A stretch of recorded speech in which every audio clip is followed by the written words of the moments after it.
All right, let's jump right into this. Welcome to today's Explainer, where we're looking at a medical mystery that is literally unfolding right now, in real time. We're talking about semaglutide. You probably know it as the active ingredient in blockbuster weight loss and diabetes drugs like Ozempic and Wegovy. But we aren't looking at them for weight loss today. We are exploring a fascinating and completely unexpected side effect that could genuinely reshape how we treat alcohol use disorder. Just listen to this quote for a second. Clinicians have reported that semaglutide obliterated many patients' cravings for substances they had long struggled to resist. This comes straight from Dr. Carolina Haas-Koffler, an addiction scholar at Brown University. Think about that word, obliterated. Patients taking these GLP-1 medications for obesity or diabetes were coming back to their doctors with these shocking anecdotal reports. They weren't just losing their appetite for food. Suddenly, they had completely lost their desire for alcohol. It's wild. And so that brings us to the core question driving our explainer today. Could a medication designed to regulate insulin and weight actually revolutionize addiction psychiatry? Like, how does a diabetes drug quiet the craving mind? To really understand how massive this potential breakthrough is, we first have to wrap our heads around the scale of the problem we're up against. Section 1. The addiction treatment gap. You see, we've been stuck in a bit of a pharmacological standstill with only a few FDA-approved medications that just aren't widely effective for everyone. And the sheer scale of this issue, it's staggering. 29 million. As of 2023, an estimated 29 million Americans are suffering from alcohol use disorder. And I want to be absolutely clear here, this is not a moral failing. It's a measurable biological condition. It is a massive public health crisis. But here is a truly heartbreaking contrast for you. 2%. Out of those 29 million people struggling with alcohol use disorder, only about 2% actually receive pharmacological treatment. That is an astonishingly low number, right? And it perfectly highlights the desperate unmet need for new, effective medical treatments. Section 2. Rewiring the reward center. So how exactly are these drugs stepping into the gap? Well, GLP-1 receptor agonists are medications that activate specific receptors in the pancreas and GI tract to enhance insulin secretion and reduce appetite. But okay, here is a really wild, surprising fact for you. The very first GLP-1 drug, which was approved back in 2005, was actually derived from the saliva of the Gila monster. Yeah, a venomous lizard found in the American Southwest. From lizard venom to a potential addiction treatment, science is incredible, isn't it? Now, to understand the addiction side of this, we have to look at a concept called reward deficiency syndrome. Basically, this is a biological state where a person's baseline dopamine system, the system that makes ordinary, everyday life feel pleasurable, is essentially running below normal. Their neurochemical engine is just sputtering. This drives addiction because patients unconsciously seek out substances like alcohol just to feel a normal level of reward. It's a very real, measurable brain deficit. And this is exactly where semaglutide intervenes. It doesn't just work in your gut, it targets specific reward centers right in the brain.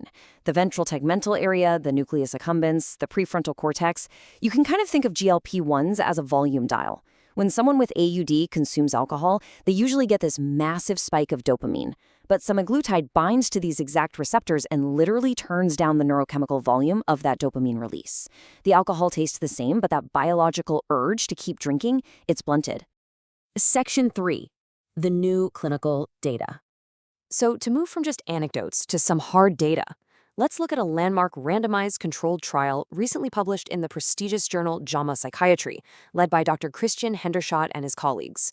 They took 48 adults with alcohol use disorder and split them into two groups. One got low-dose semaglutide, and the other got a placebo over a 9-week period.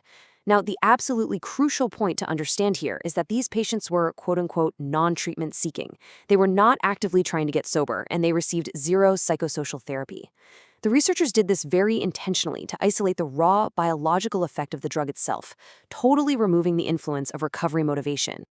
And wow, the results from their laboratory self-administration session were staggering. They brought the participants into a comfortable lab, gave them free access to their preferred alcoholic beverage, and just told them to drink at their own pace. The group on semaglutide saw a massive 57% reduction in their average breath alcohol concentration compared to the placebo group. That means they consumed roughly 2 fewer standard drinks in a single sitting purely because the drug quieted the urge to keep going. No way, right? 57%. And the benefits totally extended outside the lab, too. According to the patient's daily self-reported logs, those on semaglutide experienced significant reductions across the board. We're talking fewer drinks per drinking day, fewer days of heavy drinking, and a really sharp decline in their weekly cravings for alcohol. In fact, the researchers noted that the magnitude of these effects is actually greater than what we typically see with existing FDA-approved addiction medications. By the time they hit the second month of the trial, the gap widened even more. Get this. 40% of the patients in the semaglutide group reported 0 heavy drinking days, compared to just 20% on the placebo. So semaglutide effectively doubled the likelihood of completely avoiding a heavy drinking episode. You can totally see why researchers and clinicians are so incredibly excited about this data. Section 4. Realities and Limitations. Now, to gently bring ourselves back down to earth for a minute, we really need to look at what the data actually tells us this drug can and cannot do. While semaglutide does powerfully reduce the intensity of drinking, meaning fewer heavy drinking days and lower cravings, it does not significantly reduce the total number of drinking days. The frequency of days where they had at least one drink remained largely the same as the placebo group. So what this tells us is that semaglutide is fantastic at moderating binges, but it's not some standalone magic cure that guarantees complete abstinence on its own. We also have to talk about the side effects. While there were no serious adverse events in the trial, patients did experience the classic GLP-1 profile: decreased appetite, resulting in an average 5% weight loss, gastrointestinal symptoms like nausea and headaches. Now, while losing weight might sound like a bonus for some, you have to remember that in a population that can sometimes suffer from malnutrition due to severe addiction, sudden weight loss and GI discomfort require very careful medical screening. Plus, there is an important limitation regarding who was actually studied. This trial explicitly excluded patients with severe medical or psychiatric comorbidities. But in the real world, a patient suffering from severe alcohol use disorder often also battles things like clinical depression or liver disease. Because those patients weren't tested here, we can't fully generalize these promising results to everyone just yet. We need more data, for sure. Section 5. A New Era in Psychiatry. Even with those limitations, experts are calling this a major turning point for 3 big reasons. First, the FDA is shifting its clinical trial standards. It used to be that an addiction drug had to prove total abstinence, but now they accept a reduction in use as a valid outcome, which perfectly matches how semaglutide works. Second, after literally decades of stagnation, the pharmaceutical industry is finally pouring funding back into addiction research. And third, and honestly, perhaps most importantly, patients are seeing physical benefits fast. When you start losing weight, improving your liver enzymes, and just feeling better physically, it creates this massive boost in motivation to stay engaged in your recovery. You can actually feel the progress.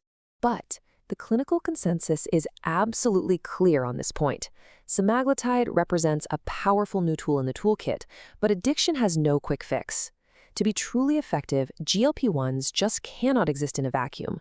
They absolutely must be paired with active participation in therapy, behavioral support, and lifestyle changes to treat the underlying root causes of the addiction.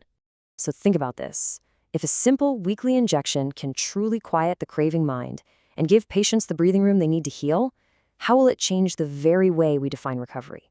It's a fascinating medical story, and it's one we're going to be watching very closely as larger clinical trials continue.